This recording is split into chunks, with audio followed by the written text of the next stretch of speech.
आणि वैयक्तिक गाठीभेटींचा आता हे चालू आहे. म्हणजे शेवटच्या अंतिम टप्प्यामध्ये माझा आता प्रचार चालू आहे. अण्णा, प्रचाराला उद्याचा एक शेवटचा दिवसच राहिलेला आहे.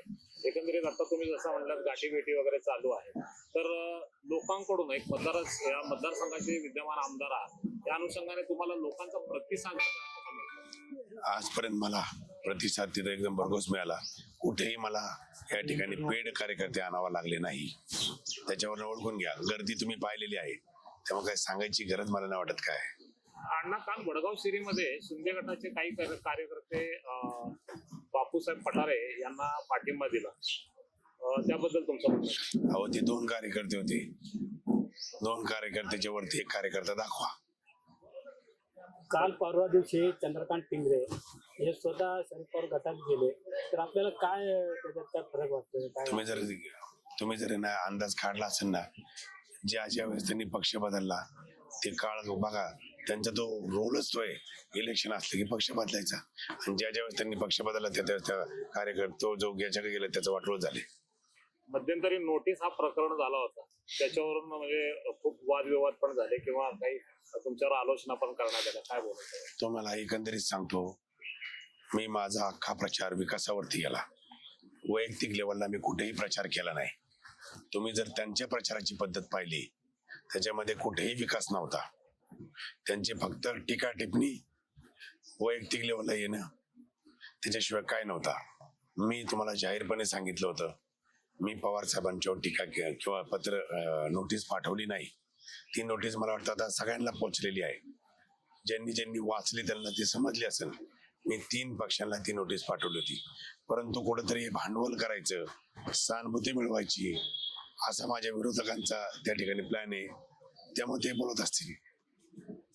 दादा बार बार ड्रिंक एंड हिट केस को ही मतलब बार बार हाईलाइट कर रहे हैं, तो इनके पास कोई मुद्दों की कमी है, आपको ऐसा लगता है, या फिर आपको बस पर्सनली हिट करने की कोशिश कर रहे हैं? देखो, मेरा पूरा टेन्योर देखा ना आपने, ना मैं कहीं भ्रष्टाचार में था, ना कभी मैं 2 नंबर के धंधे में था, ना मैं गुंडागर्दी में था, ना ही मेरे चारित्र पे कोई आलोचना, और मेरे काम का मैंने लेखा जोखा आपको रखा.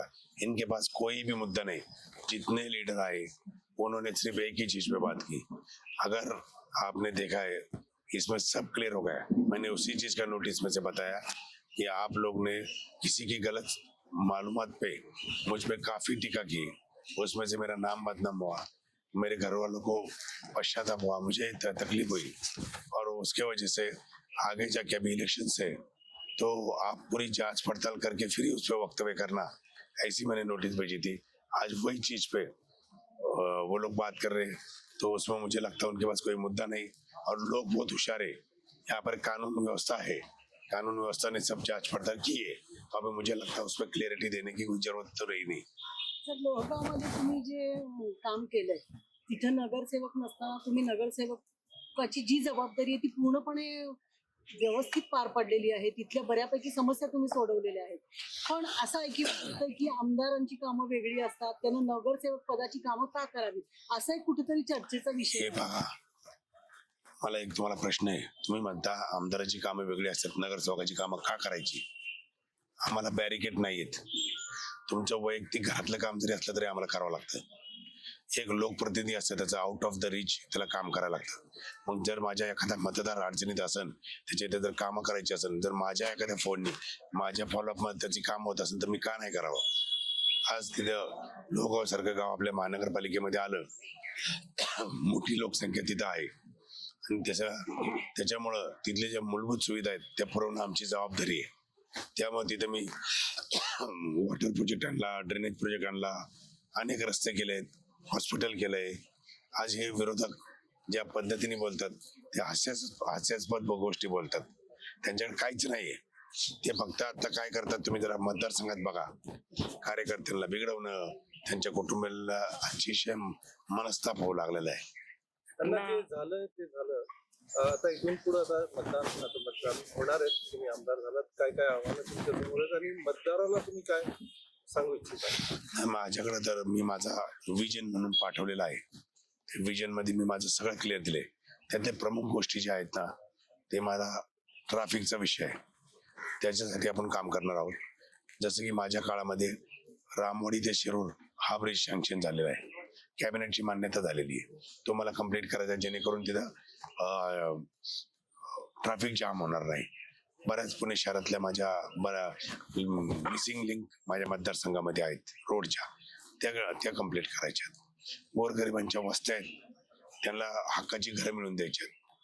आता एक नवीन समस्या समोर येते, ती म्हणजे लोकांची आता कार्यालय भेटत नाहीत. तर गरिबांना लग्न लावण्याला जी पुणे शहरातली कार्यालय आहेत, ती कार्यालय मागणी कार्यालय आहेत. तर त्यांना सर्व समाजाला मंगल कार्यालय सारखं एक कार्यालय मला बांधायचं आहे, जेणेकरून स्वस्त दरामध्ये त्या कुटुंबाला मदत होईल. तसंच मला म्हणजे मतदारसंघामधल्या आता बेसिक नीड मध्ये जर आपण बघितल्या की त्याच्यामध्ये पाण्याची व्यवस्थापना जशी लोगांची कंप्लीट झाली पाहिजे ते झालं पाहिजे, तिथला डीपी झाला पाहिजे, ती गोष्ट एक महत्वाची आहे. मी जवळपास लहान मुलांना एक स्टेडियम पाहिजे खेळायला, त्यासाठी आरक्षण केलंय.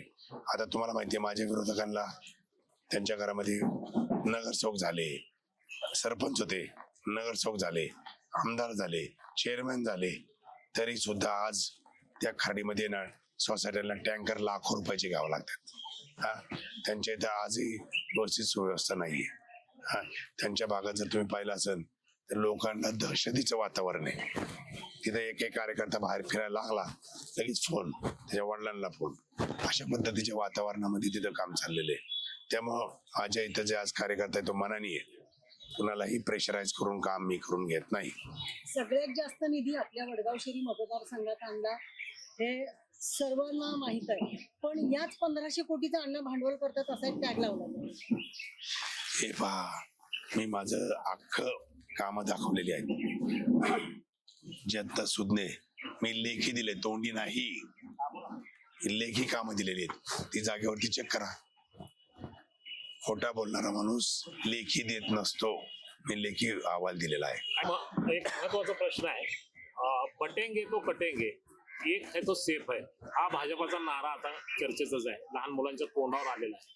आणि याला कुठंतरी अजितदादा पवार असतील किंवा भाजप पक्षाच्याच पंकजा मुंडे असतील किंवा काही महायुतीतलेच लोक घरचा आहेर देतात, त्याबद्दल तुमचं म्हणणं काय? बटेंगे तो कटेंगे यावर. मी एवढा मोठा नाही, मी सर्वसमावेशक कामं करतो, मला सर्व समाज माझ्या बरोबर आहेत ह्याची मला खात्री आहे. आज सुद्धा मी तुम्हाला सांगतो, मी जेरडात सुद्धा लीड घेणार, हे पण तुम्हाला सांगतो ना. काय वडगाव शिरीमध्ये काय मुस्लिम समाज आहे, कोणी तिथे पोहोचलंय तर काहीतरी धमकी द्यायचा प्रयत्न चालला मुस्लिम समाजाची, बाहेर येऊ नका, कारण आपल्या सोबत मुस्लिम समाज भरपूर पाठीशी आहे.